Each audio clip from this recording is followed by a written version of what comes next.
friends. I hope you're enjoying your day at home and looking out the window and seeing ice and maybe some snow where you live. What an exciting day. But we can't be together at Cardia, and I'm missing you. So I thought I would come here and tell you a little bit about the lesson that we would have had today, so that you don't miss any important parts of God's story this year. So last week, do you remember we were pretending that we were in Israel, right? And that the Assyrians came and they took us away. And we showed that by walking out to the lobby. And when we got to the lobby, we said, we don't really know what to do here because this isn't where we're from. We know how to act in our classroom, but when we come to the lobby, everything felt different. We weren't sure what was allowed, where we were allowed to walk, what was happening.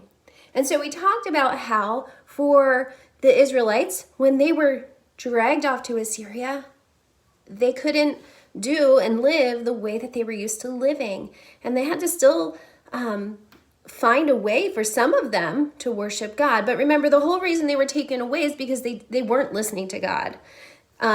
Because remember, after King Solomon, we had really bad kings, right? They just kept getting worse and worse and worse. And remember Rehoboam and Jeroboam, and they were making the people work so very hard, and it just became disastrous. But God was faithful because he sent the prophets to come talk. And remember, prophets were people who God would talk to the prophets, and the prophets would tell you what God had said, right?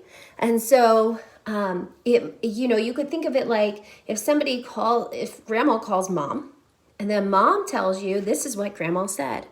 But it was much bigger because God's holy, right? And so the holy God would talk to the prophet, and the prophet would tell the people.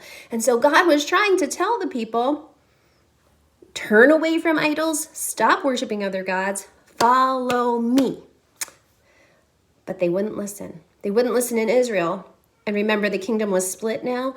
And so we also see the same thing happening in Judah. So the other tribes of Israel that were in Judah also were just going against God. And so God allowed Babylon to come take the people of Judah, just like he allowed the Assyrians to come take the people of Israel. So last week we said we were on the part of our timeline that says Assyria conquers Israel conquered by Assyria. And this week it's going to be Judah is conquered by Babylon. All right, so I'm going to show you a video of what happened.